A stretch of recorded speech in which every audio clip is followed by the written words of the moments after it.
دلی میں ایک ایسی درگاہ ہے جہاں امیر بھی جاتے ہیں، غریب بھی، جہاں آج بھی لاکھوں لوگ سکون کی تلاش میں پہنچتے ہیں۔ آخر کون تھے نظام الدین اولیاء؟ کیوں لوگ انہیں محبوب الہی کہتے تھے؟ حضرت نظام الدین اولیاء رحمۃ اللہ علیہ کا جنم لگ بھگ 1238 بدایوں میں ہوا۔ ان کے والد کا انتقال بچپن میں ہی ہو گیا تھا۔ اس کے بعد ان کی والدہ بی بی زلیخا نے بڑی غریبی میں ان کی پرورش کی، لیکن انہوں نے بیٹے کو علم، ادب اور دین کی تعلیم دی۔ کم عمر میں ہی حضرت نظام الدین کو قرآن، حدیث اور اسلامی علم سیکھنے کا بہت شوق تھا۔ پھر وہ دلی آ گئے۔ اس سمے دلی علم، صوفی سنتوں اور سلطنت کا بڑا کیندر تھی۔ ان کی زندگی کا سب سے بڑا موڑ تب آیا جب وہ بابا فرید الدین گنج شکر یعنی بابا فرید کے پاس پہنچے۔ کہا جاتا ہے کہ جیسے ہی بابا فرید نے انہیں دیکھا، انہوں نے محسوس کر لیا کہ یہ لڑکا آگے چل کر بہت بڑا ولی بنے گا۔ حضرت نظام الدین نے بابا فرید کی بیعت کی، ان کی خدمت کی اور صوفی راستہ اپنایا۔ بابا فرید نے بعد میں انہیں اپنا خلیفہ بنایا۔ خلیفہ بننے کے بعد انہوں نے علاقے میں خانقاہ بنوائی۔ ان کی خانقاہ میں امیر، غریب، ہندو، مسلمان سب آتے تھے، اور سب سے بڑی بات، وہاں کوئی بھوکا نہیں لوٹتا تھا۔ کہا جاتا ہے کہ اگر کھانا کم بھی ہوتا تو سب کا پیٹ بھر جاتا۔ لوگ اسے ان کی کرامات مانتے تھے۔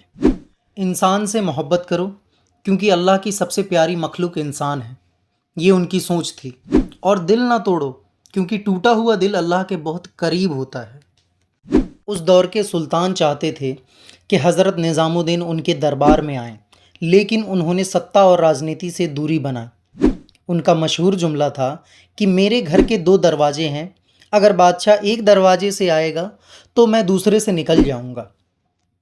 ایک بار غیاث الدین تغلق نے انہیں پسند نہیں کیا۔ جب سلطان بنگال سے لوٹ رہا تھا تو لوگوں نے حضرت نظام الدین سے کہا، سلطان واپس آ رہا ہے۔ تب انہوں نے کہا، ہنوز دلی دورست، یعنی دلی ابھی دور ہے۔ اتہاس میں مشہور ہے کہ سلطان دلی پہنچنے سے پہلے ہی حادثے میں مر گیا۔ لوگ اسے ان کی کرامات مانتے ہیں۔ ان کے سب سے مشہور مرید تھے امیر خسرو۔ امیر خسرو شاعر، سنگیتکار اور صوفی تھے۔ ان کی محبت اپنے پیر سے بہت گہری تھی۔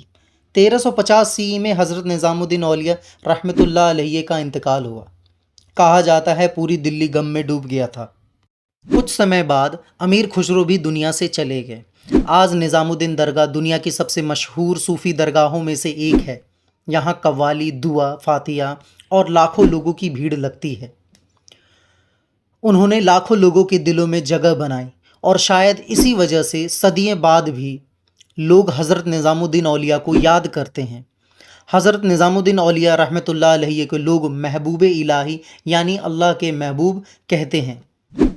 ایک شخص کو اس بات پر یقین نہیں تھا، پھر اس نے ایک خواب دیکھا۔ خواب میں اس نے دیکھا کہ بہت سے عظیم صوفی بزرگ نبی صلی اللہ علیہ وسلم کی مجلس میں موجود ہیں، لیکن حضرت نظام الدین اولیاء نظر نہیں آ رہے ہیں۔ اس نے سوچا کہ شاید یہ محبوب الہی نہیں ہیں، لیکن پھر نبی صلی اللہ علیہ وسلم کے پیچھے ایک پردہ کھولا گیا اور اس نے حضرت نظام الدین اولیاء کو وہاں بیٹھے دیکھا۔ جب اس نے اس کی وجہ پوچھی تو جواب ملا، محبوب کو ہمیشہ پردے میں رکھا جاتا ہے۔ ایک مرتبہ حضرت امیر خسرو بنگال کی ایک مہم سے واپس لوٹ رہے تھے۔ ان کے پاس بہت سارا مال و دولت، اونٹ اور گھوڑے تھے، لیکن ان کا دل صرف ایک چیز کے لیے بے قرار تھا، اپنے پیر و مرشد حضرت نظام الدین اولیاء سے ملاقات کا۔ جب وہ دلی کے قریب ایک سرائے میں ٹھہرے ہوئے تھے تو اچانک کہنے لگے، بوئے شیخ میاد، بوئے شیخ میاد، یعنی میرے شیخ کی خوشبو آ رہی ہے۔ وہ حیران ہوئے کہ اتنی دور سے انہیں اپنے مرشید کی خوشبو کیسے محسوس ہو رہی ہے۔ تحقیق کرنے پر پتہ چلا کہ ایک آدمی وہاں سے گزر رہا تھا جو حضرت نظام الدین اولیاء کی خانقاہ سے آ رہا تھا۔ وہ آدمی حضرت نظام الدین اولیاء کے پاس مدد مانگنے گیا تھا۔ اس وقت خانقاہ میں دینے کے لیے کچھ نہیں تھا، تو حضرت نظام الدین اولیاء نے اپنی پرانی سینڈلیں اس آدمی کو دے دی۔ آدمی تھوڑا مایوس تھا کیونکہ اسے پیسے نہیں ملے تھے۔ جب حضرت امیر خسرو نے وہ سینڈلیں دیکھیں تو فوراً پہچان لیا کہ یہ ان کی مرشید کی ہیں۔ انہوں نے اس آدمی سے کہا، یہ مجھے دے دو، اور بدلے میں اپنے سارے اونٹ، سارے گھوڑے اور سارا مال و دولت دے دیا، یعنی دنیا کی ساری دولت دے کر اپنے مرشید کی سینڈلیں حاصل کر لی۔ حضرت امیر خسرو نے ان سینڈلوں کو سر پر رکھ کر حضرت نظام الدین اولیاء کی خدمت میں حاضر ہوئے۔ جب حضرت نظام الدین اولیاء نے پوچھا، کیا دیا ان کے بدلے؟ حضرت امیر خسرو نے جواب دیا، اپنے سارے مال و دولت دے دیا۔ تب حضرت نظام الدین اولیاء مسکرا کر فرمائیں کہ ارزان خریدی، یعنی بہت سستی خرید لی۔ حضرت امیر خسرو نے عرض کیا، اگر ضرورت ہوتی تو میں اپنی جان بھی دے دیتا۔ دنیا والوں نے دولت کو قیمتی سمجھا ہے۔